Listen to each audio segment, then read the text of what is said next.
ஒன்று தீமத்தேயு 5ஆம் அதிகாரம். 1 தீமத்தேயு 5ஆம் அதிகாரம் 8ஆம் வசனத்தை வாசிக்கிறேன். 1 தீமத்தேயு 5ஆம் அதிகாரம் 8ஆம் வசனம். ஒருவன் தன் சொந்த ஜனங்களையும் விசேஷமாக தன் வீட்டாரை விசாரியாமற் போனால் அவன் விசுவாசத்தை மறுதளித்தவனும் அவிசுவாசியிலும் கெட்டவனுமாயிருப்பான். இந்த காலையில் உங்களோடு கூட சேர்ந்து நம்மால் விசாரிக்கப்படும் நமது வீடுகள் என்ற தலைப்பில் நான் பேச விரும்புகிறேன். நம்மால் விசாரிக்கப்படும் நமது வீடுகள்.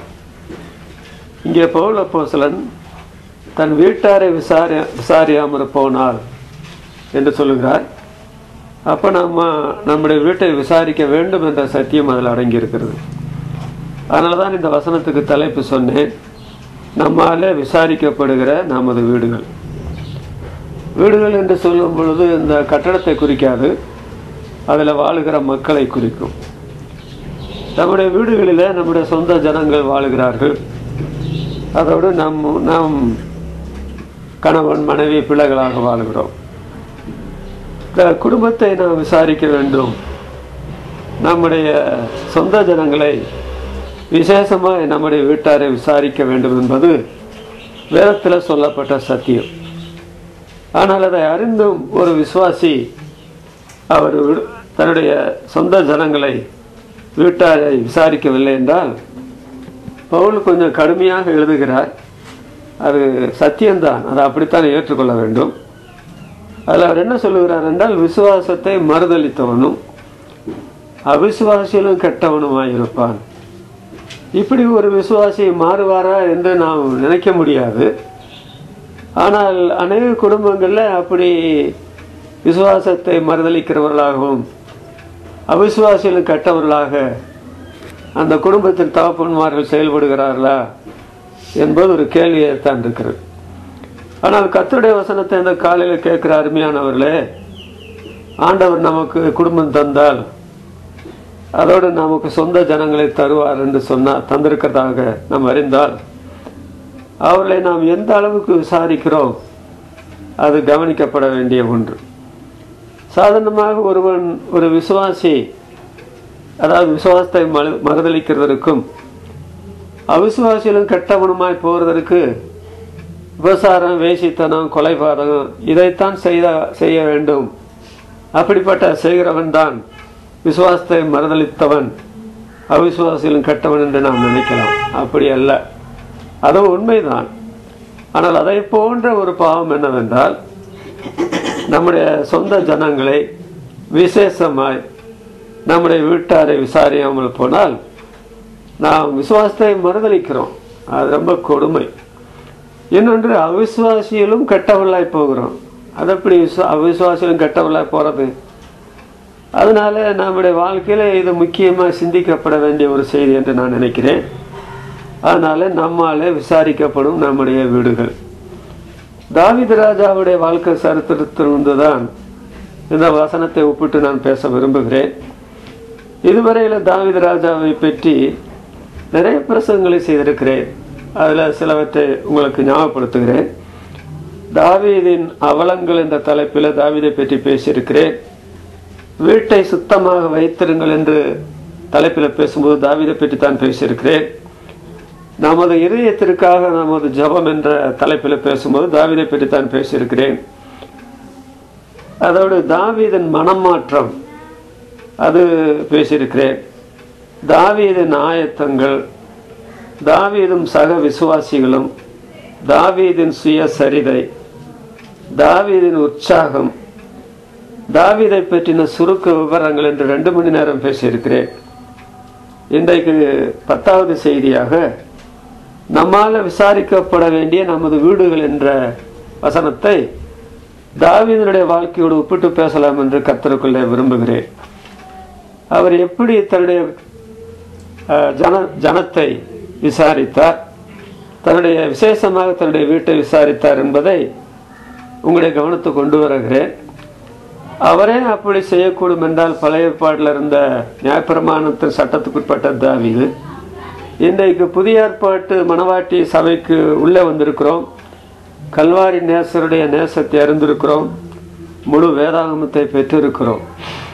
அப்படி இருக்கும்போது நம்முடைய சொந்த ஜனங்களையும் நம்முடைய வீட்டாரையும், விசேஷமாக நம்முடைய வீட்டாரையும் தாவீதை போல விசாரிக்கவில்லை என்றால் குற்றம் நம்ம மேல சுமரும். அவரை விட எத்தனையோ மடங்குக்கு அதிகமாக நாம் நம்முடைய சொந்த ஜனங்களையும் விசேஷமாக நம்முடைய வீட்டாரையும் விசாரிக்க வேண்டும். எப்படி நம்முடைய வீட்டாரை விசாரிக்கிறது என்ற விஷயத்தை குறித்து தாவீதுடைய குடும்ப வாழ்க்கையிலிருந்து 3 குறிப்புகள் உங்களுடைய கவனத்துக்கு நான் கொண்டு வர விரும்புகிறேன். அவருடைய வீடு, அவருடைய வீட்டில் வாழ்ந்த ஜனங்கள், அவருடைய சொந்த ஜனங்கள். தாவீது தன்னுடைய வீட்டை பற்றி சொன்ன காரியத்தை நீங்கள் பார்த்தால் ரொம்ப ஆச்சரியமாக இருக்கிறது. 2 சாமுவேல் 7ஆம் அதிகாரம் 18ஆம் வசனம், 2 சாமுவேல் 23ஆம் அதிகாரம் 5ஆம் வசனம், சங்கீதம் 101 முதல் 8 வசனங்கள், சங்கீதம் 119 54 வசனம். இந்த இடங்களில் நீங்கள் பார்த்தால், நீர் என்னை இதுவரையில கொண்டு வந்ததற்கு நான் எம்மாத்திரம், என் வீடு எம்மாத்திரம் என்று அவ்வளவாக தன்னை தாழ்த்துகிறார். தானும் தேவனுடைய பார்வையில் விலையேறப்பட்டவன், தன்னுடைய வீடும் விலையேறப்பட்டதுதான். ஆனால் எவ்வளவு தாழ்மையை பாருங்கள் தாவீதுக்கு. அப்புறம் 2 சாமுவேல் 23ஆம் அதிகாரம் 5ஆம் வசனத்துல, என்னுடைய வீடு தேவனிடத்துல இப்படி இராதோ, தேவனுடைய சமூகத்திலே தன்னுடைய வீட்டை கொண்டு போய் நிறுத்துகிறார். சகலமும் திட்டம் பண்ணப்பட்டிருக்கிறபடியே என்னுடைய வீட்டிற்கு ஆண்டவர் பிளான், திட்டங்கள் வைத்திருக்கிறார். என்னுடைய எல்லா ரட்சிப்பும், என்னுடைய எல்லா வாஞ்சை நேரம் வளர்ந்தவங்க செய்யாரோ, வீட்டிலேயே எனக்கு ஆவிக்கிரிய காரியத்தில் மிகப்பெரிய வாஞ்சையை கர்த்தர் எனக்கு தந்திருக்கிறார், நான் ரட்சிக்கப்பட்டவனா இருக்கிறேன் என்று தன்னுடைய வீட்டை பற்றி சொல்லும்போது சொல்றார். அதோடு 101ஆம் சங்கீதம் 1 முதல் 8 வசனங்களை நீங்கள் பார்த்தால், என்னுடைய வீட்டிலே உத்தம இதயத்தோடு நடந்து கொள்ளுவேன். சபையில் வரும்போது உத்தம இதயத்தோடு நடந்து கொள்வது 2வது காரியம். முதல் காரியம் என்னவென்றால், அதிகமாக நாம் நேரம் செலவிடுகிறது வீடில் தானே. அங்கே என்னுடைய வீட்டில் உத்தம இதயத்தோடு நடந்து கொள்ளுவேன். என்னுடைய வீட்டில் யாரெல்லாம் வரலாம், இருக்கலாம், யாரெல்லாம் வரக்கூடாது, இருக்கக்கூடாது என்ற ஒரு ஜாபிதாவே அந்த 101ஆம் சங்கீதத்தில் சொல்லியிருக்கிறார். அதை குறித்து வீட்டை சுத்தமாக வைத்திருங்கள் என்ற தலைப்பில் பேசியிருக்கிறேன். அதோடு 119ஆம் சங்கீதம் 54ஆம் வசனத்தில், நான் பரதேசியாய் தங்குற வீட்டில் உம்முடைய பிரமாணங்கள் எனக்கு கீதங்களாயின. என்னுடைய வீடுல வேத சத்தம், பாடல் சத்தம் கேட்டுக்கொண்டே இருக்கும். அதற்காக நான் என்னுடைய வீடை பயன்படுத்துகிறேன் என்று தாவீது சொல்கிறார். அவருடைய வீட்டை பற்றி அவரே சொன்ன காரியத்தை நீங்கள் பார்த்தால், 2 சாமுவேல் 7ஆம் அதிகாரம் 2ஆம் வசனத்தில், அதாவது கேதுரு மர வீட்டில் நான் வாசமாக இருக்கிறேனே, ஆனால் பெட்டி மாத்திரம் திரைகளின் கீழே இருக்கலாமா அப்படின்னு சொல்ற சந்தர்ப்பத்தில், கேதுரு மர மாளிகை என்று கூட சொல்லலை தாவீது தன்னுடைய வீட்டை பற்றி, கேதுரு மர வீடு என்றே சொல்றார். இன்றைக்கு சிலருக்கு வீட்டை பற்றின பெரிய அபிமானம் உண்டு. நான் அந்த அபிமானத்தை தவறு என்று சொல்லவில்லை.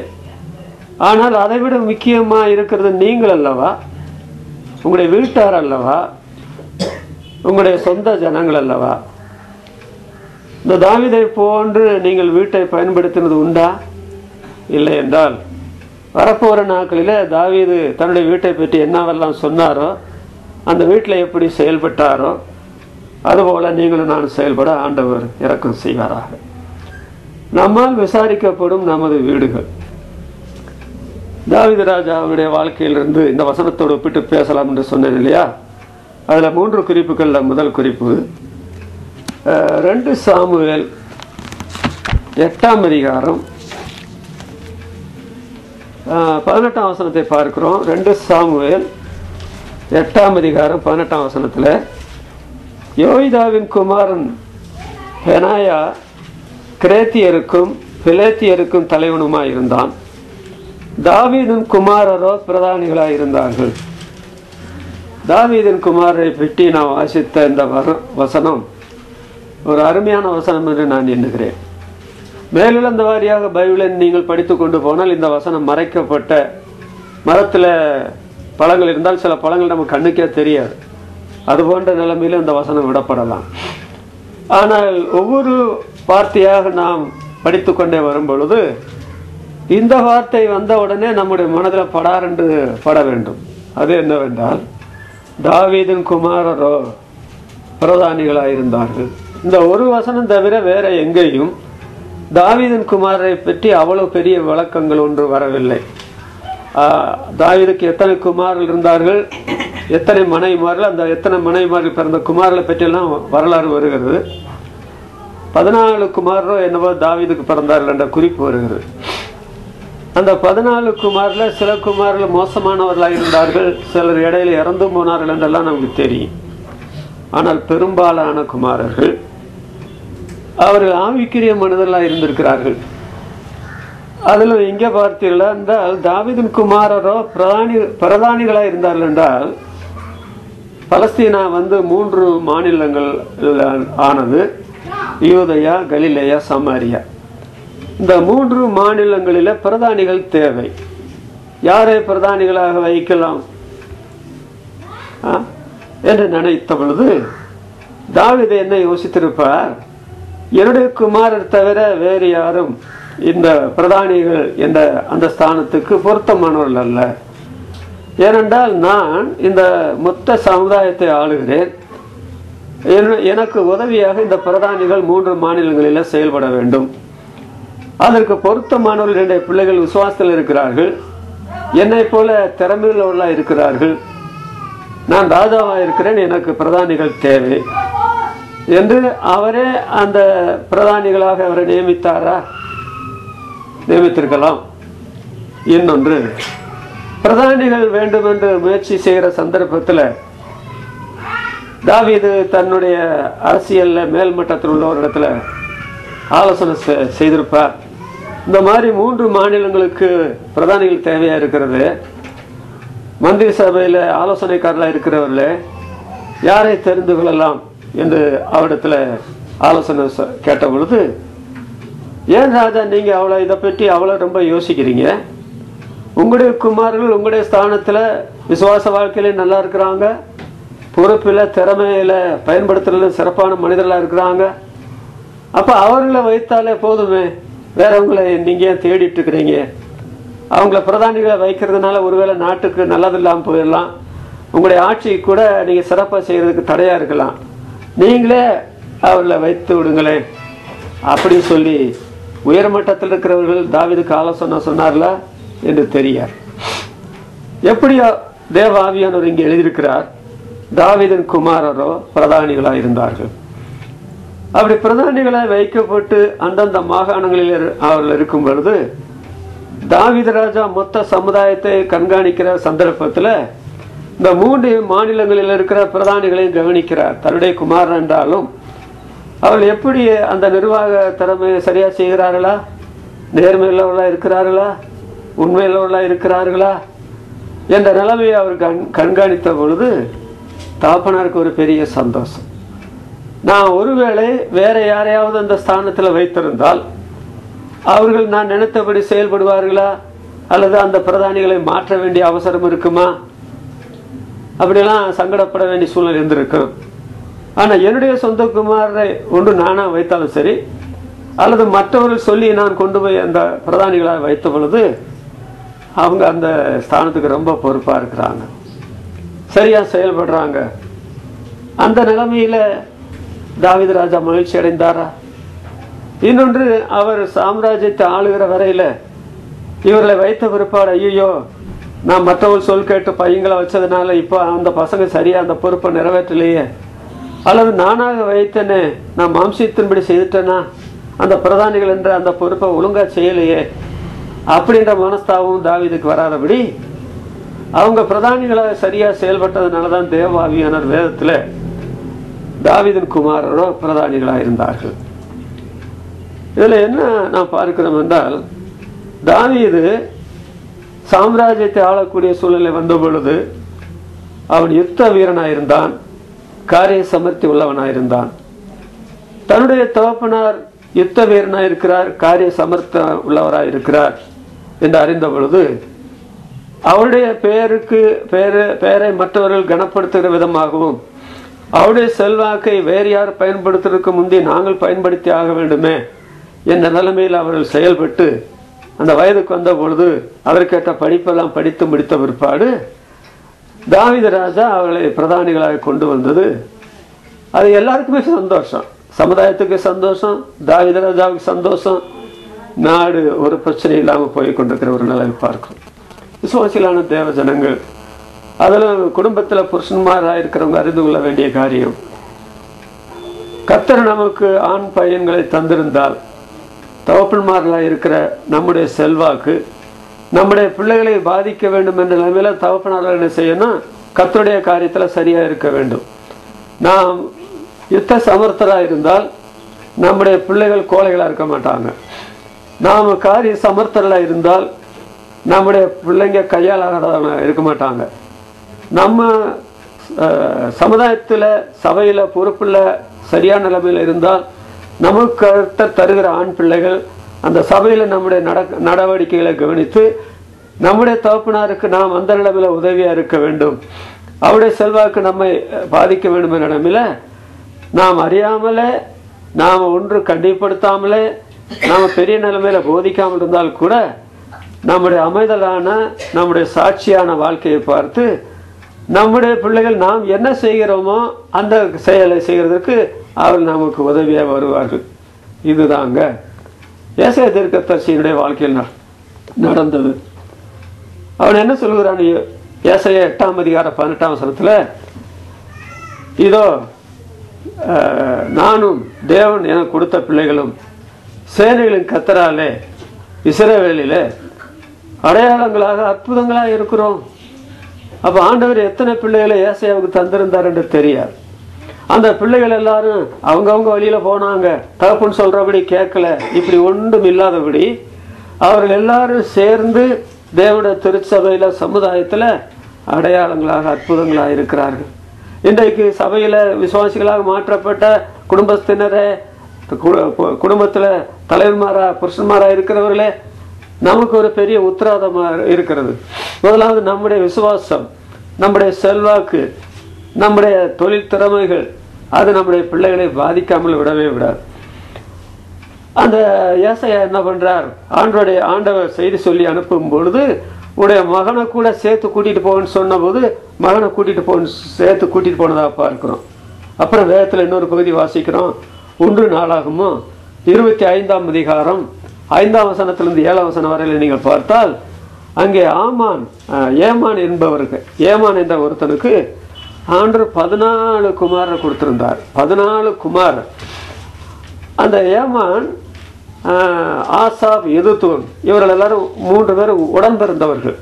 இந்த 3 பேர் உடன் பிறந்தவர்களோடு சேர்ந்து அந்த 14 குமாரர் என்ன பண்றாங்க, தேவனுடைய ஆலய அந்த சேனையில அவர்கள் பாடல் பாடுகிறவர்களாகவும் இசைக்கருவிலாக இருந்து அமர்க்கலமான ஒரு ஆராதனை நடத்துவதற்கு தகப்பனும் பிள்ளைகளும் பேர் உதவியாக இருந்தால் என்ற சரித்திரக்குறி பைபிளில் வருது. தாவீதுக்கு இப்பொழுது முக்கியமான விஷயம் என்னவென்றால் ஜன சமுதாயத்தை சரியாக நடத்தி கொண்டு போக வேண்டும். தன்னை ஆண்டவர் ஒரு தேவனுடைய மனுஷனாய் மாத்திரமல்ல, இந்த சமுதாயத்தை ஆளுகிற ராஜாவை வைத்திருக்கிறார். என்னுடைய ஸ்தானத்தில், அதாவது நான் உண்மையாக இருப்பேன், என்னுடைய பிள்ளைகள் இந்த ஸ்தானத்துக்கு வர வேண்டும் என்ற அவசரம் கிடையாது. அவங்க வேணும்னா நல்ல தொழில் செய்து நல்லா சம்பாத்தியம் பண்ணி அப்படி போகலான்னு சொல்லி தாவீது ஒருபோதும் நினைக்கவில்லை. அவன் தேவனுடைய இதயத்துக்கு ஏற்றவன். ஆண்டவரே, நீர் எனக்கு தந்திருக்கிற பிள்ளைகள் அவர்கள் எல்லாரும் என்னை போலவே மாறினால் நல்லது. என்னுடைய செல்வாக்கை நான் அவர்கள் மத்தியில் காண்பிக்கிறேன், யுத்த வீரனாய் இருக்கிறேன், காரிய சமர்த்தனாய் இருக்கிறேன், எல்லாரும் என்னை பார்க்கும் பொழுது என்னிடத்தில் அன்பு செலுத்தவர்களாக இருக்கிறார்கள், தேசத்தில் நான் குடியிருக்கும் பொழுது எல்லாருக்கும் நீதி நியாயமும் செய்கிறேன் என்ற நிலைமையில அந்த தகப்பனுடைய அந்த அமைதலான சாட்சியான நேர்மையான உண்மையான உத்தம நடக்கையை பார்த்த பொழுது அந்த வாலிபர்களே முன்னால் வந்து இந்த மற்ற, அதாவது ஜனசமுதாயத்தில் மேல்மட்டத்தில் இருக்கிற இடத்துல எங்கள் அப்பாவுக்கு நாங்கள் உதவியாக இருக்கிறதற்கு எங்களுக்கு பிரதானிகளை கொடுத்தால் நாங்கள் அதை சிறப்பாக செய்வோம் என்று அவர்களே முன் வந்து கேட்டார்களா தெரியவில்லை. தாவீது மற்றவர்களெல்லாம் சொன்னாலும் என்னுடைய பிள்ளைகளை வைத்தால் ஒருவேளை என்னுடைய பேருக்கு அபகீர்த்தி உண்டு பண்ணி விட்டால் என்ன செய்கிறது, அவர் அப்படிப்பட்ட கவலைப்படுகிற ஒரு நிலைமையும் இல்லை. அவர்களுக்கு தெய்வம் அந்த பொறுப்பை கொடுத்திருந்தால் அவள் என்னுடைய ஸ்தானத்தில் வர வேண்டும் என்று அவளே மனதார விரும்பினால் வரட்டுமே, இருக்கட்டுமே என்று சொல்லி அவர்களை பிரதானியாக அவர்களை வைத்திருப்பான் என்று நாம் சொல்ல முடியும்.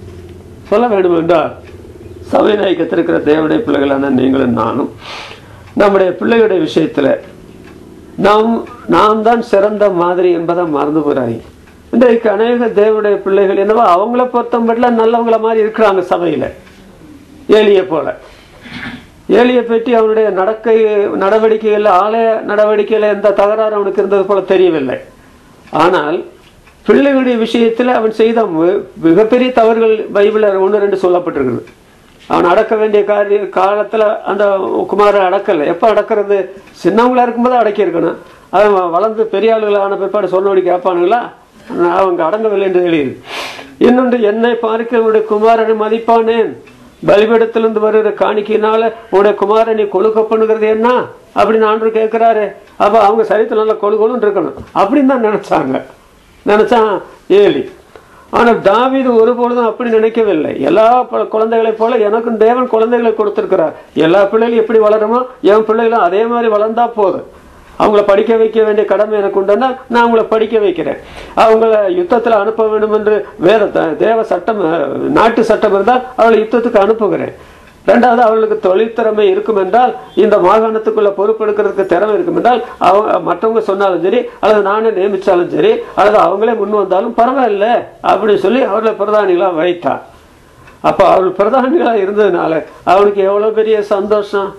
இன்றைக்கு எத்தனையோ இடங்கள்ல தேவனுடைய ஊழியக்காரர்களா இருக்கிறவங்க பிள்ளைகள் எழுந்து நின்று அவளுக்கு ஊழியத்துல உதவியா இருக்கிறாங்க.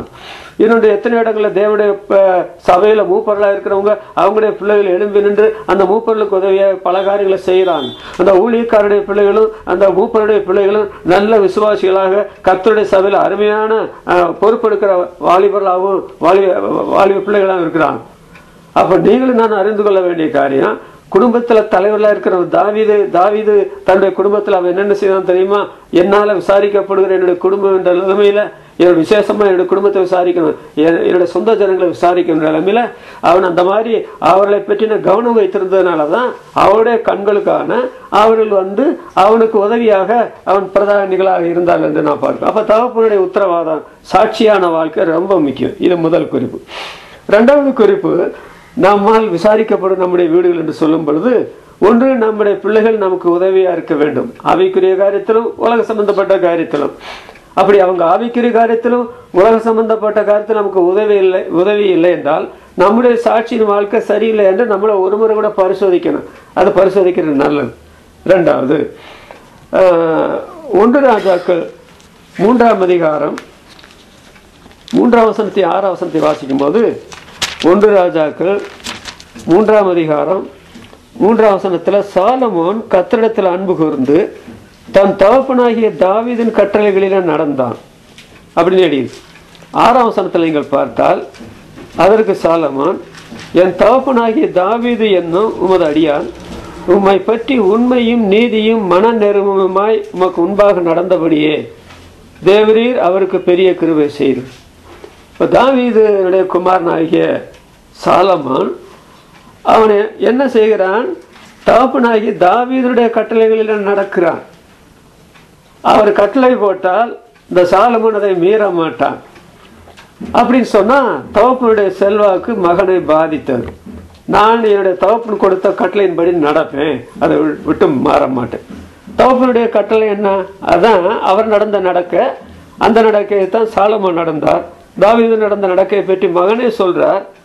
உண்மையாய் நடந்தார், நீதியாய் நடந்தார், மன நேர்மையாய் நடந்தார். இந்த காரியத்தை நடந்து அந்த நடக்கையினால் உண்டாகிற ஆசீர்வாதத்தை அனுபவித்து மகனாகிய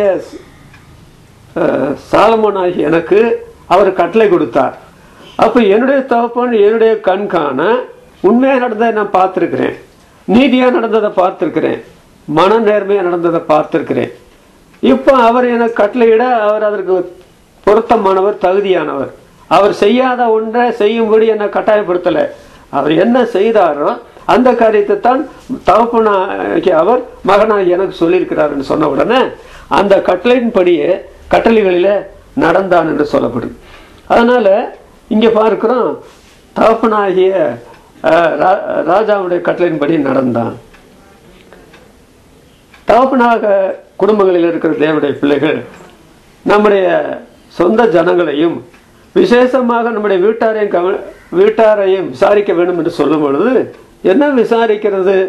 நம்மிடத்துல என்ன குணங்கள் இருக்கிறதோ அந்த குணங்கள் நம்முடைய பிள்ளைகளுக்கு வந்து வலிக்க வேண்டும் என்று அந்த நிலைமையில நாம் பிள்ளைகளுக்கு உபதேசம் பண்ண வேண்டும். நான் ஒன்றும் உபதேசம் பண்ண வேண்டியதில்லை, அவனா என் குணத்தெல்லாம் பார்த்து வளர்ந்துருவான் அப்படின்னு நினைக்கிறது ஒரு பக்கத்துல சரியா இருக்கலாம். ஆனால் இன்னொரு பக்கத்துல நாம் அப்படி நடக்கிறது உண்மை என்றால் அவர்களுக்கு, அட பையா, நான் உன்னை பெற்று வளர்க்கிறேன், நீ என்னுடைய மகனா இருக்கிற, தகப்பனாகிய நான் எப்படி நடக்கிறேன்னு பார்த்தியா? நான் உண்மையா நடக்கிறேன் இல்லையா? நீதியா நடக்கிறேன் இல்லையா? மன நேர்மையா நடக்கிறேன் இல்லையா? நீ அப்படி நடக்கப்படாது, அப்படி நடந்ததுனால நான் பெற்ற ஆசீர்வாதத்தை பாரு அப்படின்னு சொன்ன உடனே, ஆமாப்பா நீங்க சொல்றதுல ரைட்டு தான், அதனால நீங்க கொடுத்த கட்டளையின்படி நடப்பேன்னு சொல்லி நடக்க ஆரம்பிச்சான் இந்த சாலமோன். நீங்கள் ஏசாயா தீர்க்கதரிசியின் புஸ்தகம் 38ஆம் அதிகாரம் 19ஆம் வசனத்தை வாசித்தால், தகப்பன் பிள்ளைகளுக்கு உம்முடைய சத்தியத்தை தெரிவிப்பான் என்று எழுதியிருக்கு. ஒருவேளை நம்முடைய பிள்ளைகளுக்கு நாம் சத்தியத்தை தெரிவிக்காதனால தான் அந்த பிள்ளைகள் சத்தியம் என்னவென்றால் என்ன என்று தெரியாது இருக்கிறார்களா? இன்னொன்று, போதிக்கிற நம்முடைய வாழ்க்கையில அந்த சத்தியம் உண்மையே இல்லாதனால அந்த போதனை கேட்கிற பிள்ளைகள் அந்த போதனைப்படி வாழாமல் இருக்கிறார்களா? நாம் தகப்பன்மார்களா இருக்கிறவர்கள் நம்முடைய பிள்ளைகளுக்கு சத்தியத்தை தெரிவிக்கும் பொழுது சத்தியத்தை கை கொண்டு அந்த சத்தியத்தை நம்முடைய பிள்ளைகளுக்கு தெரிவிக்க வேண்டும். அவனைத்தான் நான் சபை கூட்டத்தை கூட்டிட்டு வர்றேன்ல, அது அது நான் அப்படி கூட்டிட்டு வரலைன்னா அவன் சபைக்கு வருவானா? கூட்டித்தான் வந்துடுறமில்ல, அதெல்லாம் சரிதான், கூட்டிட்டு வரலாம், ரைட். ஆனாலும் ஒரு தகப்பன் தன்னுடைய பிள்ளைக்கு காண்பிக்க வேண்டிய பெரிய உத்தரவாதம் என்னவென்றால், எங்க அப்பா தான் அதை பற்றி உண்மையை சொல்றது இல்லையே, நீதியா நடக்கணும், உண்மையா நடக்கணும், மன நேர்மையா நடக்கணும் சொல்லி ஒரு நாள் கூட என்கிட்ட சொல்லலையே. அவர் என்ன பள்ளிக்கூடத்துக்கு போக சொல்றாரு, படிக்க சொல்றாரு, சாப்பிட சொல்றாரு, அதெல்லாம் சொல்றாரு. ஆனா இந்த ஆவிக்குரிய காரியத்தை செயல்படுத்த வேண்டும்னு ஒரு நாள் கூட வாய் திறந்து என்கிட்ட சொல்லலையே.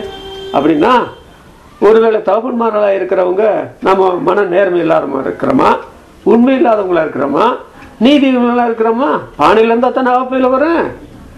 நீங்களும் நானும் தகப்பன்மார்களா இருக்கிறவங்க உண்மை உள்ளவர்களா இருந்தால், நீதி உள்ளவர்களா இருந்தால், மன நேர்மை உள்ளவர்களா இருந்தால், அடுத்த வீட்டு பையனுக்கு போய் நம்ம சொல்ல வேண்டாம், நம்முடைய சொந்த மகனுக்கு. ஏன்னா நம்ம அதிக நேரம் அவனை இருக்கிறோம், பழகுறோம், அவனுக்கு சாப்பாடு கொடுக்குறோம், அவனுக்கு கல்விக்கு உள்ள எல்லா வசதியும் பண்ணி கொடுக்குறோம், எல்லா பொறுப்பும் தகப்பனாருக்கு இருக்கிறது. அப்படிப்பட்ட சரிய சம்பந்தப்பட்ட எல்லா பொறுப்பும் தகப்பனார் கொடுக்கும் பொழுது அந்த பையன் அனுபவிச்சா ஆவிக்கிற நிலைமையில் உள்ள எல்லா ஆசீர்வாதங்களையும் சத்தியத்தையும் அந்த பையனை அனுபவிக்க வேண்டுமே.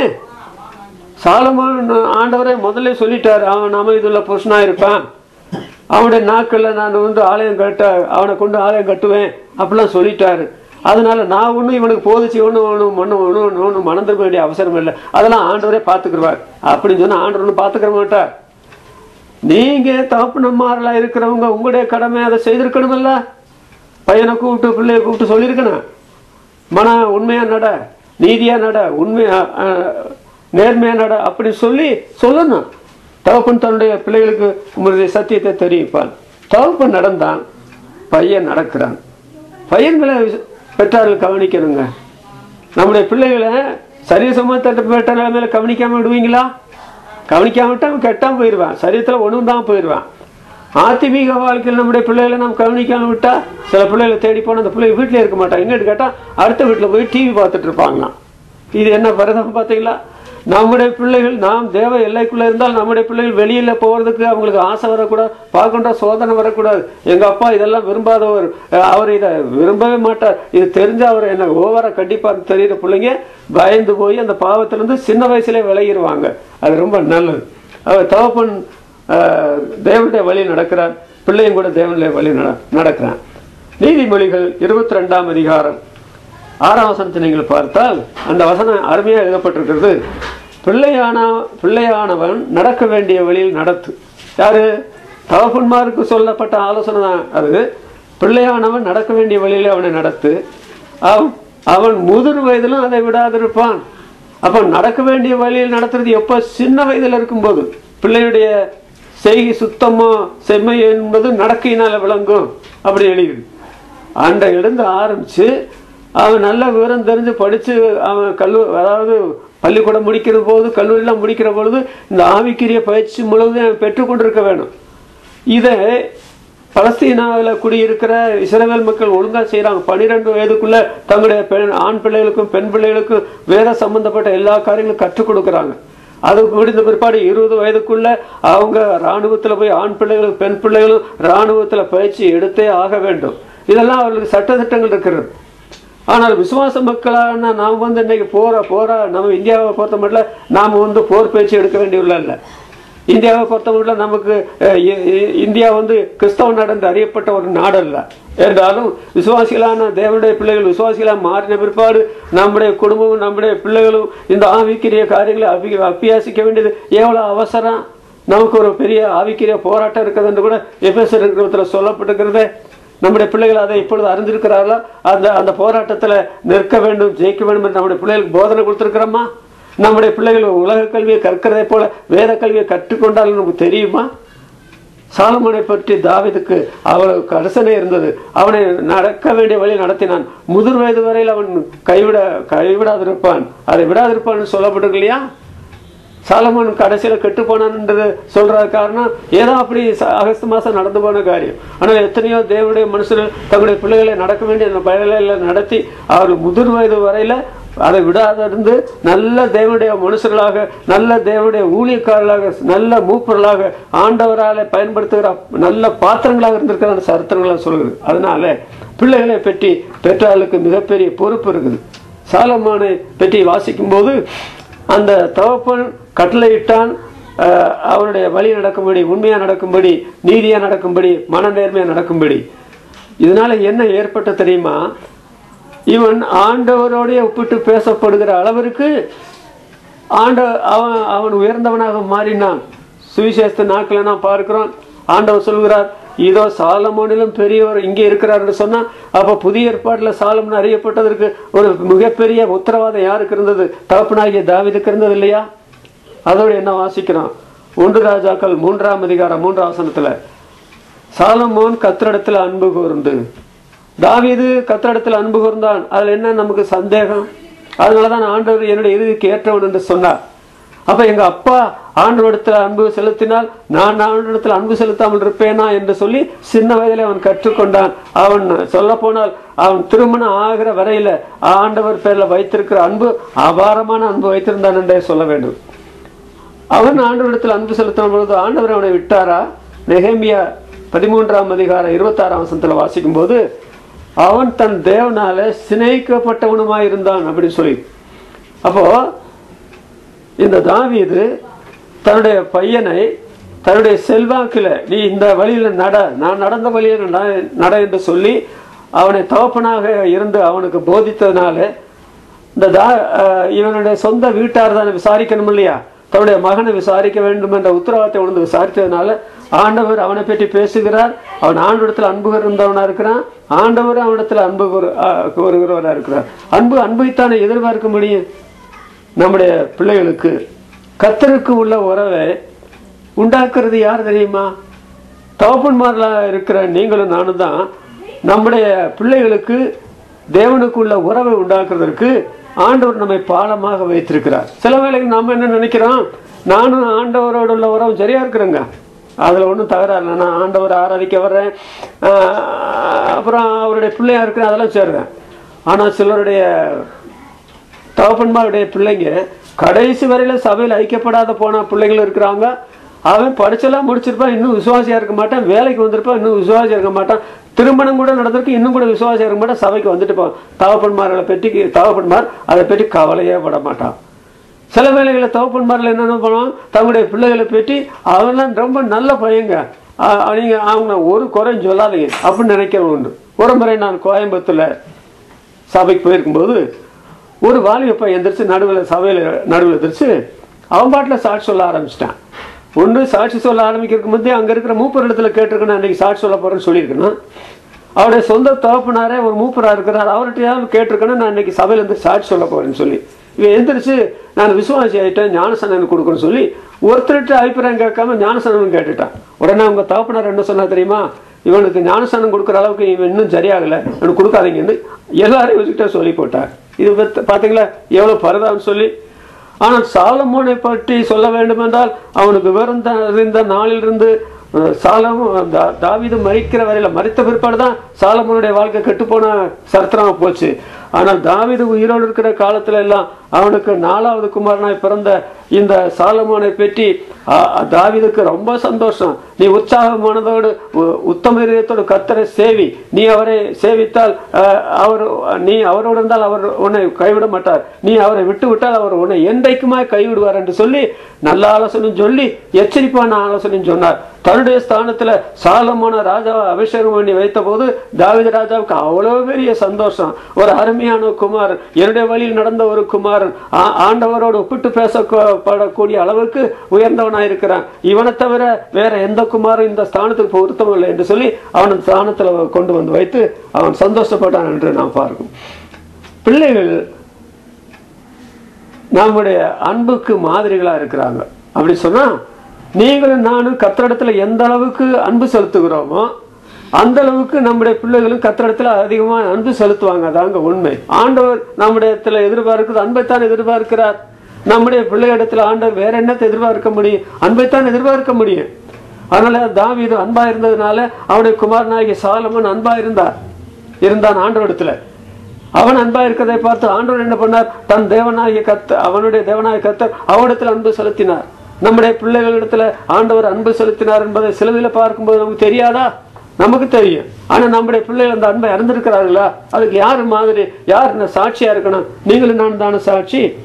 அதனால தன்னுடைய சொந்த ஜனங்களையும் விசேஷமா தன்னுடைய வீட்டாரை விசாரிக்காமல் போனால் விசுவாசத்தை மறுதளித்தவனும் அவிசுவாசிகளுக்கு கெட்டவனே சொல்லியிருக்கிறேன்.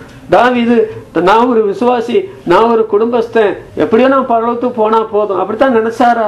சகரியா தீர்க்க தரிசன புத்தகத்துல அருமையா சொல்லப்பட்டிருக்கிற ஒரு வார்த்தையை பார்த்தீங்களா? தாவீதின் குடும்பத்தார் தேவனை போலவும் தேவதூதனை போலவும் இருப்பார்கள். என்ன ஆச்சரியமான குடும்ப வாழ்க்கை தாவீது ராஜா செய்திருக்கிறார். ஏன்னா சில தவறுகள் அவருடைய குடும்பத்தில் நடந்தது என்றெல்லாம் நான் அறிகிறோம். ஆனால் பெரும்பாலான தாவீதுடைய குடும்பத்தையும் அவருடைய வாழ்க்கை சரித்திரத்தையும் பார்த்தால் தாவீதுடைய குடும்பம் அருமையான குடும்பம், தேவனை பிரியப்படுத்தின ஒரு குடும்பமா இருந்தது. அவருடைய சொந்த ஜனங்களையும் விசேஷமா தன்னுடைய வீட்டாரை தாவீது விசாரித்ததுனால அவனுடைய நாட்கள் அவனுடைய குடும்பம் நல்லா தான் இருந்தது. ஆனால் அந்த குடும்பத்தை பார்த்து 4 குடும்பம் நல்லா இருந்தது. ஒட்டுமொத்த இஸ்ரவேல் சமுதாயத்துல அநேக குடும்பங்கள் சீரான தெய்வீக குடும்பம் மாறினதற்கு தாவீதுடைய குடும்பம் தான் காரணம். அதற்கு மிகப்பெரிய உத்தரவாதத்தை எடுத்துக்கொண்டார் தாவீது. நான் என்னுடைய சொந்த ஜனங்களையும் விசேஷமாக இந்த வீட்டாரை நான் விசாரிக்காமல் விட மாட்டேன். சிலர் இருக்கிறாங்க, வெளி ஊழியங்கள்லாம் ரொம்ப அபாரமா நடக்கும், வெளி உலக வேலையெல்லாம் ரொம்ப அபாரமா நடக்கும். ஆனால் அவருடைய வீட்டு காரியங்களை பார்த்தா, அவங்களுடைய இனஜன காரியங்களை பார்த்தா ரொம்பவே வித்தியாசமா இருக்கும். ஒரு வீட்டுல நிறைய பேர் விசுவாசியா இருக்க மாட்டாங்க, அங்கே ஒரு காரியங்கள் தேவனுக்கு பிரியமான காரியங்கள் நடக்காது. ஆனால் தனிப்பட்ட நபர் ரொம்ப நல்லா இருக்கிறார், அவரை பற்றி ஒரு குறையும் சொல்ல முடியா? இல்லைங்க. நம்முடைய வாழ்க்கை சரியா இருந்தால், நாம் நம்முடைய சொந்த ஜனங்களை நம்முடைய வீட்டாரை விசாரித்தால் கர்த்தராகிய இயேசு கிறிஸ்துவை விசுவாசி, அப்பொழுது நீ வீட்டார் அனைவரும் ரட்சிக்கப்படுவீர்கள். அதில் யாரும் விடப்பட்டவர்கள் அல்ல. காலப்போக்கில் ஒவ்வொருவராக ரட்சித்து ஆண்டவர் முழு குடும்பத்தையும் கூட ரட்சித்துக் கொள்வார். அப்படி பைபிளே சரித்திரம் இருக்குது.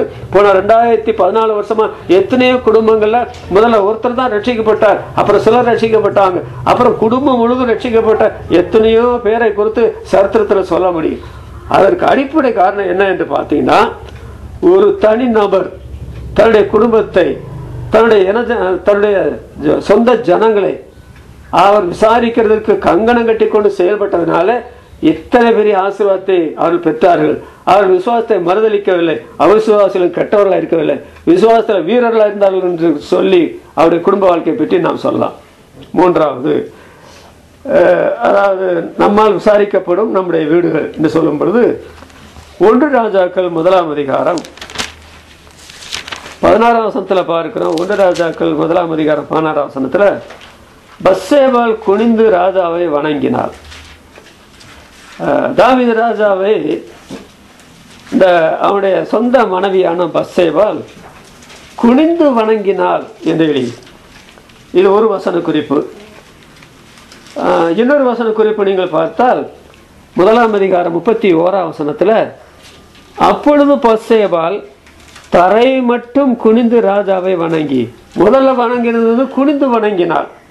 ஆனால் இரண்டாவது சொல்லப்பட்டதை பார்த்தீங்கன்னா, பத்சேபாள் தன்னுடைய சொந்த புருஷனான தாவீது ராஜாவுக்கு முன்னால பத்சேபாள் தரை மட்டும் குனிந்து ராஜாவை வணங்கி, இப்படி வணங்கணும் என்ன அவசியம்? அவர் என்னுடைய சொந்த கணவர், அவருக்கு போய் நான் குனிந்து வணங்கணும், தரை மட்டும் குனிந்து வணங்க வேண்டும் என்ற என்ன அவசரம் என்ற கேட்கவில்லை. நான் வேறு யாருக்கு நான் குனிந்து வணங்குகிறேன்? தரை மட்டும் குனிந்து யாருக்கு வணங்குகிறேன்? என்னுடைய சொந்த கணவருக்கு அப்படின்னு சொல்லி அவங்க குனிந்து வணங்கினான்னு சொல்லி எழுதி. அப்புறம் என்ன வாசிக்கிறான்? இன்னொரு சம்பவம் நடந்தது. அதே 1 ராஜாக்கள் 1 அதிகாரம் 23 வசனத்தை நீங்கள் பார்த்தால், தீர்க்கதரிசியாகிய நாத்தான் வந்திருக்கிறார் என்று ராஜாவுக்கு தெரிவித்தார்கள். அவன் ராஜாவுக்கு முன்பாக பிரவேசித்து முகங்குப்புற விழுந்து ராஜாவை வணங்கினான். பார்த்தீங்களா? 2 பேர் வந்து வணங்குகிறாங்க தாவீது ராஜாவை. அந்த சூழ்நிலை எப்போ என்று நீங்கள் பார்த்தால், தாவீது ராஜாவுக்கு வஸ்திரங்களை கொண்டு வந்து மூடினாலும் அவனுக்கு அனலை உண்டாக்க முடியல, அவ்வளவு வயசாகி போயிட்டார் தாவீது ராஜா. அந்த மாதிரி சந்தர்ப்பத்தில் தான் சொந்த மனைவியான பத்சேபாள் குனிந்து வணங்குறாங்க, தரை மட்டும் குனிந்து வணங்குறாங்க. அதோடு நீயே அந்த மனுஷன் என்று பத்சேபாள் விஷயத்தில் பாவம் செய்த பொழுது உரியாவை கொன்று போட்ட போது வந்து பேசினவர் தான் அந்த நாத்தான் தீர்க்கதரிசி. ஆனால் இப்பொழுது அவர் என்ன செய்கிறார்?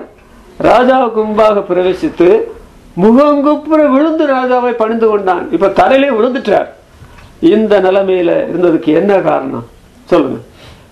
இந்த தாவீது ராஜா விசுவாசத்தை மறுதலியாமல், அவிசுவாசிகள் கெட்டவனா இல்லாமல், தன்னுடைய சொந்த ஜனங்களை, விசேஷமாய் தன்னுடைய குடும்பத்தாரை விசாரித்ததுனால அங்க தன்னுடைய மனைவியும் அந்த நாட்களில் இந்த உரியா, அதாவது இந்த ராஜாவை வணங்கினானே நாத்தான் தீர்க்கதரிசி, பெரிய தீர்க்கதரிசி. இந்த பெரிய தீர்க்கதரிசியும் அதோடு கூட தன்னுடைய மனைவியான பத்சேபாளும் அவன் முகங்குப்புற விழுந்து பணிந்து கொண்டான். இந்த அம்மா குனிந்து வணங்கினாங்க, தரை மட்டும் குனிந்து வணங்கினாங்கன்னு சொன்ன என்ன அர்த்தம் அப்படின்னு சொன்னா, இவர் இவ்வளவு குடும்பத்தில் நேர்மையாய், உண்மையாய், நீதியாய் தன்னுடைய சொந்த ஜனங்களை, விசேஷமாய் தன்னுடைய வீட்டாரை விசாரித்தது உண்மை என்றால், நாங்கள் தேவனை வணங்குகிறோம், அவர் காணக்கூடாதவர். ஆனால் அவர் வைத்திருக்கிற இந்த என்னுடைய கணவரை அல்லது இந்த ராஜாவை நான் வணங்கி குனிந்து வணங்காமல் இருக்கலாமா, முகங்குப்புற விழுந்தவரை பணிந்து கொள்ளாமல் இருக்கலாமா என்று சொல்லி அந்த 2 பேரும் தாவீது ராஜாவை அவர்கள் பணிந்து கொண்டார்கள். அந்த சூழ்நிலையை பார்த்தீங்களா? உலகத்தில் ஒரு பழமொழி சொல்லுவாங்க, கிழவன் பேச்சு கிண்ணறக்காரனுக்கு ஏறாது. ஒருத்தர் கிழவராயிட்டா ஒரு வாலிபத்தில் அவர்கள் கொடுக்கிற மதிப்பை ஒருத்தர் கிழவராயிட்டா அவர் கொடுக்க மாட்டாங்கன்னு சொல்லி சொல்லுவார். அப்புறம் இன்னொன்று, உலகத்தில் ஒரு புருஷனுக்கு எங்கெல்லாம் பெரிய மதிப்பு இருக்கும், ஆனால் அவனுடைய சொந்த குடும்பத்தில் நீங்க பார்த்தீங்கன்னா மனைவி இடத்துல கொஞ்சமும் மதிப்பு இருக்காது. இது உலகத்தில் நீங்க ஒரு 1000 குடும்பத்தில் 1000 குடும்பத்தில் போய் உங்க குடும்பத்தினுடைய நிலைமை என்ன, உங்க குடும்பத்தின் நிலைமை கேட்டா 99 குடும்பத்தில் தன்னுடைய குடும்பத்தில் புருஷன்மார் மனைவிமார் தன்னுடைய புருஷனை ஒரு காசுக்கு மதிக்க மாட்டார்கள்னு சொல்லுவாங்க. ஒரே ஒரு குடும்பம் தப்பிச்சு பழத்தது மாதிரி அந்த குடும்பத்துல தான் அந்த மனைவி அந்த புருஷனை மதிக்கிறாங்கன்னு சொல்லுவாங்க. அப்படிப்பட்ட ஒரு உலகத்துல தான் இந்த அம்மா வாழ்றாங்க. யாரு? பத்சேபாள். ஆனால் இந்த ராஜாவுடைய செல்வாக்கு என்று சொல்லி இவர் என்னுடைய கணவராக இருந்தாலும் இவர் ஒரு விசேஷமான மனிதர், குடும்பத்தை பற்றின ரொம்ப கர்சனை உள்ளவர், சொந்த ஜனங்களை பற்றி கர்சனை உள்ளவர், மன நேர்மையா நடக்கிறவர், நீதியா நடக்கிறவர், உண்மையா நடக்கிறவர். அதனால நான் இவரை சாதாரண நிலைமையில நான் மதிப்பு கொடுத்து திருப்தி அடைய மாட்டேன். நான் எவ்வளவுக்கு எனக்கு ஒரு பெண்ணென்ற நிலைமையில அவருக்கு மரியாதை கொடுக்க முடியுமா? இப்ப நான் தன்னுடைய மனைவி என்ற ஸ்தானத்தை கூட நான் மறந்துடுறேன். அவர் ஒரு பெரிய தேவனுடைய மனுஷன். அதனால அவரு கொடுக்க வேண்டிய மதிப்பை கொடுப்பேன் என்ற நிலைமையில அவங்க குனிந்து பணிந்து கொண்டாங்க. அப்புறம் தரை மட்டும் குனிந்து பணிந்து கொண்டாங்க. இப்ப நடந்தது என்ன தெரியுமா? நான் ஒரு காலத்துல ராஜாவுக்கு நேர பயப்படாம பேசின காலங்கள் இருந்தது. அந்த ஊரியாவின் ஒரு சங்கதி தவிர எந்த விஷயத்திலும் தேவனுடைய பிரமாணத்தை மீறாத ஒரு தேவனுடைய மனுஷன். அவருக்கு நான் முகம் குப்புற விழுந்து பணிந்து கொள்வதுதான் நியாயமா இருக்கும் என்று சொல்லி அவரை கனப்படுத்துற நிலைமையில, அந்த நிலைமையில அவர் முகம் குப்புற விழுந்து பணிந்து கொண்டார் என்று பார்க்கும். அப்படின்னு சொன்னா தாவீது வயதுல தான் தாவீதுக்கு மாற்றம் ஏற்பட்ட தவிர அவருடைய சரீரத்திற்குள்ள கொண்டு வந்து வஸ்திரத்தை போட்டால் அனல் உண்டாகவில்லை தவிர ஆவிக்குரிய வாழ்க்கையில் அனல் பிடிச்ச மனுஷன். அவருக்கு இருந்த பக்தி, அவருக்கு இருந்த தெய்வீக பலம், அவருக்கு இருந்த அருமையான விசுவாசம். அதாவது எத்தனையோ வருட காலம் பழகி இருக்கிறாங்க கட்டின மனைவியாக இந்த பத்சேபால். எத்தனையோ வருட காலமாக அதாவது தீர்க்கதரிசியாக ஜன சமுதாயத்திலிருந்து ராஜாவை அடுத்தடுத்து சந்திக்கிற ஒரு மனுஷனா இருக்கிறார் இந்த தேவனுடைய தீர்க்கதரிசி நாத்தான். ஆனால் அவரை பார்த்த உடனே அவங்க ரெண்டு பேரும் இந்த காரியத்தை செய்யாமல் இருக்க முடியாது. என்ன நிலைமை இருந்ததுக்கு என்ன காரணம் தெரியுமா? நான் பைபிள வாசிக்கிறோம், சரித்திரத்தில் சொல்லலாம். சிங்கம் என்று சொல்லுகிறது, அது வயசான சிங்கம் ஆயிட்டாலும் அது போடுற கர்ச்சனைக்கும் ஒரு குறையும் இருக்காது. சிங்கத்தினுடைய பலம் என்று சொல்றது, அது கிளச்சிங்கமானால் சிங்கம் தான், அதனுடைய குணத்தை காமிக்கும். அந்த நிலைமையில வாலிபத்தில் கர்த்தரை பிடித்த தாவீது ஆவிக்குரிய காரியங்களை பற்றின சரியான பயிற்சி அவனுடைய வாழ்க்கையில் இருந்ததுனால யாரா இருந்தாலும் அவனை பற்றின ஒரு பயம் இருக்கத்தான் செய்தது. அது மனைவியா இருக்கட்டும், தீர்க்கதரிசியா இருக்கட்டும், ஜன சமுதாயத்துல யாரா இருக்கட்டும், அவரை பொறுத்த நிலைமையில இவருக்கு இதை நாங்கள் செய்யாமல் இருந்தால் ஒருவேளை தெய்வமே இடத்துல கணக்கு கேட்பார். அந்த நிலைமையில ஒரு ஆவிக்குரிய மனிதன் அவருக்கு நாங்கள் செலுத்துகிறது ஆண்டவருக்கே செலுத்துகிற காரியம் போல நினைச்சாங்க. அதனால கட்டின மனைவியும் குனிந்து பணிந்து கொண்டாங்க, அப்புறம் தரை மட்டும் பணிந்து கொண்டாங்க. இந்த தீர்க்கதரிசி தான் தீர்க்கதரிசி என்பதை கூட மறந்து போனார். வந்த உடனே விழுந்து முகங்குப்புற விழுந்து பணிந்து கொண்டார். அப்படின்னு சொன்னா நீதிமொழிகள் 28ஆம் அதிகாரம் 1 வசனத்துல பார்க்கிறோம், ஒருவரும் தொடராதிருந்தும் துன்மார்கள் ஓடி போகிறார்கள், நீதிமான்களோ சிங்கத்தை போல தைரியமாயிருப்பார்கள். சிங்கத்தை போல தைரியமாயிருப்பார்கள். சொல்ல போனால் தாவீது அவனுடைய பக்திக்குரிய வாழ்க்கை தாங்க அவருடைய மனைவியையும் இந்த நிலைமையில செய்ய வைத்தது, அந்த தீர்க்கதரிசி இந்த நிலைமையில செய்ய வைத்ததுன்னு சொல்லணும். நம்ம என்ன வாசிக்கிறோம்? சங்கீதம் 86:2. இதற்கு முந்தைய நான் பிரசங்க தலைப்பு கொடுத்தே அந்த செய்தி பேசினேன். நமது பக்தி என்ற தலைப்பில் பேசினேன். அதுல தாவீது என்ன சொல்றார்? நான் பக்தி உள்ளவன். இன்றைக்கு நானெல்லாம் இத்தனை வருஷம் ஊழியத்தில் இருக்கிறேன், விசுவாசத்தில் இருக்கிறாங்க, நான் தாவீதை போல கர்த்தருடைய சபையின் முன்னால் நான் பக்தி உள்ளவன் சொல்ல மாட்டேன். அந்த தகுதி எனக்கு இல்லை என்பதான் என்னுடைய அர்த்தம், சத்தியம். ஆனால் தாவீது எவ்வளவு மனைவிமாறு, இவ்வளவு பிள்ளைகள் இருந்து ஜன சமுதாயத்தில் இவ்வளவு விதமான பொறுப்புகள் இருந்தாலும் தன்னுடைய தனிப்பட்ட வாழ்க்கையில தனக்கு ஈடாக தானே செயல்பட வேண்டும். தேவன் எனக்கு தந்திருக்கிற காலந்த வரங்களை முழு மூச்சுடன் உபயோகிக்க வேண்டும். ஆவிக்குரிய விஷயத்துல எந்த விஷயத்திலும் குறை யாரும் சொல்லக்கூடாது என்ற நிலைமையில வாழ்ந்ததுனாலதான் இந்த கடைசி காலத்துல இப்ப இவங்க பணியிறாங்க, குனிந்து பணியவில்லை, அல்லது இவர் முகங்குப்புற விழுகவில்லை என்றால் இந்த நாத்தான் தீர்க்கதரிசி ஏன்னா தாவீது கோவப்பட்டிருப்பார் நீங்க நினைக்கிறீங்களா? ஏமா நீ ஏன் இந்த மாதிரி என்னை பார்க்க நீ ஏன் குனியல, நீ ஏன் குனிந்து பணியலை நான் கேட்டிருப்பாரா? அல்லது தீர்க்கதரிசியை பார்த்து நீ முகங்குப்புற விழுந்து என்ன பணியலன்னு கேட்டிருப்பாரா? கேட்கறது கூட பலம் இல்லாத நிலைமையில இருக்கிற வயதுலதான் அவர் இருக்கிறார். ஆனாலும் அந்த சமயத்தில் இந்த மனைவி இந்த காரியத்தை செய்த போது தாவீது ராஜாவுக்கு அதை எப்படி அதை நினைச்சிருப்பார்? இந்த மாபெரும் தீர்க்கதரிசி அந்த முகங்கொப்புற விழுந்து பணிந்து கொண்ட காரியத்தை பற்றி தாவீது என்ன நினைச்சிருப்பாரு நீங்க நினைக்கிறீங்க?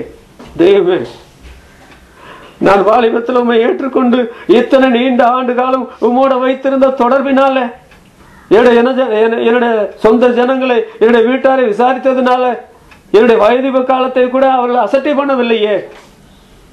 இப்போ நான் கட்டின மனைவி எனக்கு முன்னால வந்து பணிந்து கொள்றாங்க, குனிந்து பணிகிறார், அதாவது தரை மட்டும் குனிந்து பணிகிறார்.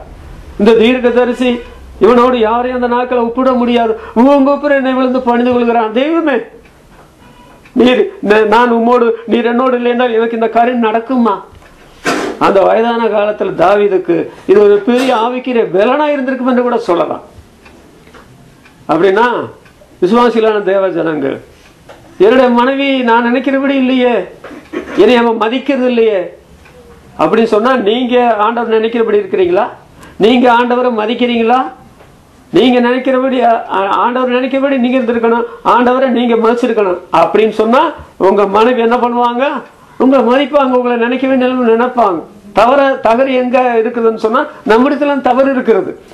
நாம் ஆவிக்கிற நிலைமையில சரியா இருந்தால் நம்முடைய மனைவி என்ன, நம்முடைய தீர்க்கதரிசி, உலகத்துல ஜனசமுதாயத்தில் இருக்கிற எந்த மனுஷனா இருந்தாலும் என்ன, நம்முடைய முதிர் வயது அவங்களுக்கு ஒரு இடைஞ்சலா இருக்காது. முதிர் வயது ஒரு அசட்டுத்தனம் அவங்க பண்ண மாட்டாங்க. நம்மளை எந்த காலத்திலும் கொடுக்குற மதிப்பை நம்முடைய சாகுற கடைசி நிமிஷம் வரையில கொடுப்போம். செத்த பிற்பாடு கூட கனப்படுத்துவான்னு சொல்ல முடியும். ஏனென்றால் எசேக்கியா ராஜாவை பற்றி வாசிக்கிறோம், அவன் மரித்த போது ஜனங்கள் எல்லாரும் அவரை கனப்படுத்தினாங்க. எப்படி கனப்படுத்தி இருப்பாங்க ஓரளவுக்கு நாம் சிந்திக்கலாமே. அதனால தாவீது தன்னுடைய குடும்பத்தை இந்த அளவுக்கு நடத்தினார் என்று சொன்னால் ஆச்சரியமா இல்லையா? அவனுடைய குமாரில் நிறைய பேர் பிரதானிகளா இருந்தது. அவனுக்கு ஒரு பெரிய சந்தோஷமான காரியம்.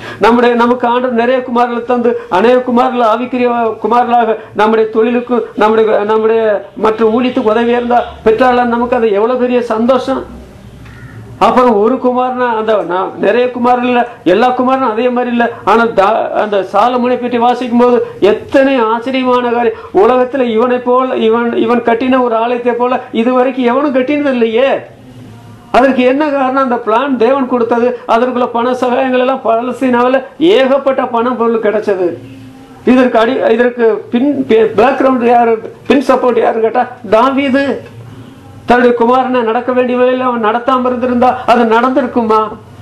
ஆண்டவர் அவனுடைய பெயரை சொல்லி இருப்பாரா? புதிய ஏற்பாட்டுல அவன் ஆண்டவர் சிநேகித்திருப்பானா? ஆண்டவர் அவனை சிநேகித்திருப்பாரா? அதுக்கு தகப்பனாருக்கு ஒரு பொறுப்பு இல்லையா?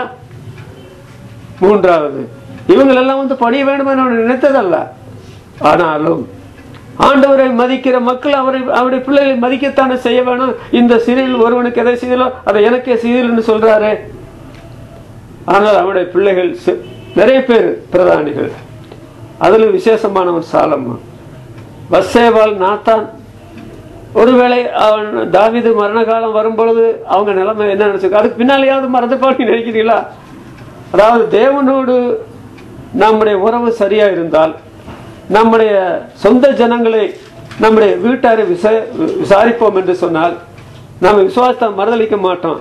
அவிசுவாசிகள் கெட்டவங்களா இருக்க மாட்டோம் என்று மாத்திரமல்ல, நமக்கு இணை நாமளே என்று சொல்லக்கூடிய அளவிற்கு ஒரு அருமையான வாழ்க்கை இந்த உலகத்துல செய்யலாம்.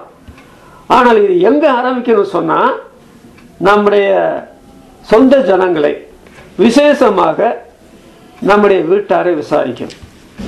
இன்றைக்கு நம்மளே ஆண்டவர்கிட்ட இல்லையே, நாமளே இன்னும் ரட்சிக்கப்படலையே. அப்படி இருக்கிற எத்தனை தகப்பன்மார்கள், எத்தனை தாய்மார்கள், அப்புறம் எப்படி பிள்ளைகள் ரட்சிக்கப்படுவாங்க? அப்புறம் எப்படி மனைவி ரட்சிக்கப்படுவாங்க? அல்லது எப்படி புருஷன் ரட்சிக்கப்படுவார்? எப்படி இந்த தாவீது ராஜாவுடைய வாழ்க்கை நடந்த காரியம் உங்களுடைய வாழ்க்கை நடக்காது இல்ல? அதனால நம்மால விசாரிக்கப்படுகிற நம்முடைய வீடுகள், நாம் மரணத்துக்கு பின்னால கர்த்தரை சந்திக்க வேண்டும். உயர ஏற மனுஷனுடைய ஆவி அப்படின்னு சொல்லியிருக்கு. தன்னை தந்த தேவனிடத்துக்கு போகுதுன்னு சொல்லியிருக்கு. அப்ப நம்முடைய குடும்பத்தை பற்றி ஆண்டவர் கணக்கு கேட்க மாட்டார் நீங்க நினைக்கிறீங்களா? உங்களை பற்றி ஆண்டவர் கணக்கு கேட்க மாட்டார் நினைக்கிறீங்களா? உங்களை பற்றியும் கணக்கு கேட்பார். நீங்க உங்க சொந்த ஜனங்களை விசாரிச்சீங்களா?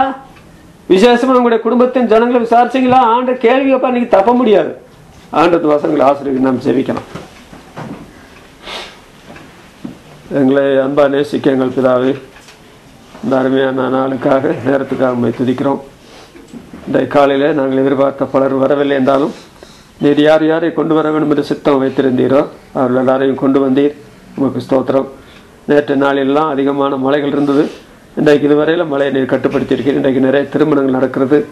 ஒருவேளை சில மக்கள் அது தேவை, மழை வேண்டாம் என்று நினைத்திருக்கலாம். ஒரு இந்து குடும்பத்தார் கூட எங்களிடத்தில் வந்து ரொம்ப பாரத்தோடு நீங்கள் ஜெபிக்கிறவர்கள் ஜபத்திற்கு பதில் கிடைக்கும் என்றெல்லாம் எங்களுக்கு தெரியும்.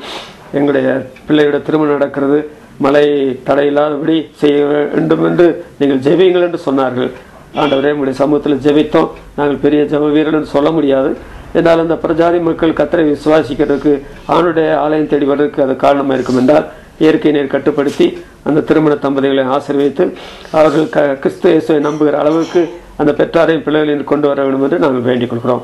தந்தவங்களுடைய வசனத்துக்காக ஸ்தோத்திரம். தாவீது தன்னுடைய சொந்த ஜனங்களையும் விசேஷமாக தன்னுடைய வீட்டாரையும் விசாரித்ததுனால அவருடைய குமாரர்கள் பிரதானிகளாக இருந்தார்கள். சாலமோன் ஆண்டவரோடு ஒப்பிட்டு பேசப்பட்டான். அவருடைய மனைவியாரும் தீர்க்கதரிசியும் அவரை கனப்படுத்தினார்கள் என்ற வரலாறு நாங்கள் பார்க்கிறோம். சில வேளைகளில் எங்களுடைய வாழ்க்கையில் பெரிய காரியங்கள் நடக்க வேண்டும் என்று நினைக்கிறோம், நல்லது. ஆனால் தகப்பன்மார்களாக இருக்கிற எங்களுக்கு பெரிய பொறுப்பு இருக்கிறது. ஆண்டவரே, எங்களுக்கு எத்தனை சொந்த ஜனங்கள் இருக்கிறார்கள், எத்தனை எங்களுக்கு விசாரிக்கிற அளவுக்கு எங்களுடைய குடும்பம் இருக்கிறது. அதனால் எங்களுடைய வீட்டாரையும் எங்களுடைய சொந்த ஜனங்களையும் நாங்கள் விசாரிக்கவில்லை என்றால் அது எவ்வளோ பயங்கரமான பாவம் என்று பவுல அப்போஸ்தலன் தேவாவியானுடைய உதவியோடு எழுதியிருக்கிறார். விசுவாசத்தை மறுதளித்தவன் அவிசுவாசிலும் கெட்டவன் என்று சொல்லப்பட்டிருக்கிறார். ஆண்டவரே, நாங்கள் விசுவாசத்தை மறுதளிக்க வேண்டாம், அவிசுவாசி என்ற கெட்ட அவச்சொல்லை நாங்கள் பெற வேண்டாம். அதனால் எங்களுடைய குடும்பத்தை போன நாட்களில் விசாரித்ததில் வந்து போன குறைகளை மன்னித்து இன்னுள்ள காலத்தில் எங்களுடைய குடும்பத்தில் எங்களுடைய இனஜன பந்துக்கள் மத்தியில் உள்ள உலக சம்பந்தப்பட்ட காரியங்களையும் நாங்கள் விசாரிக்க வேண்டும். அது தவறென்று பைபிள் சொல்லவில்லை. அதிலும் அதிகமாக அவர்களுடைய ஆவிக்குரிய காரியத்தை குறித்த விசாரணையும் நாங்கள் செய்ய வேண்டும். அப்படி விசாரிக்கும் மூலமாக அவர்கள் விசுவாசத்தில் வரலாம், சத்தியத்தண்டை வழிநடத்தப்படலாம். அந்த நிலைமையில் வந்து போன குறைகளை எங்களுக்கு மன்னித்து நாங்கள் விசாரிப்போம் என்ற தீர்மானத்தோடு நாங்கள் போக உதவி செய்ய ஆண்டவரே. தந்த வசனத்துக்காக ஸ்தோத்திரம். கேட்டபடியே மக்களை ஆசிரியம் இந்த நாள் முழுவதும் எங்களை காத்துக்கொள்ளும். இரவில் மறுபடியும் வேத பாட கூட்டத்துக்காக கொடுக்குறோம். அந்த நேரம் கூட எங்களுக்கு ஆசீர்வாதமாக இருக்கட்டும். உமது கருத்தில் எங்களை சமர்ப்பிக்கிறோம். மீட்பர் நாமத்தில் வேண்டுகிறோம் பிதாவே, ஆமென். என் ஆத்மாவே கர்த்தரை ஸ்தோத்திரி, என் முழு உள்ளமே பரிசுத்த ஸ்தோத்திரி. என் ஆத்மாவே கர்த்தரை ஸ்தோத்திரி, அவர் செய்த சகல உபகாரங்களையும் மறவாதே. ஆமென். பிதாவாகிய தேவனுடைய அன்பும் நம்முடைய கர்த்தராகிய இயேசு கிறிஸ்துவின் கிருபையும் பரிசுத்த ஆவியானவருடைய அன்பும் சகாயமும் நம்ம அனைவரோடும் உலகில் உள்ள மேகிஸ்த மக்களோடும் என்றைக்கு இருப்பதாக. ஆமென்.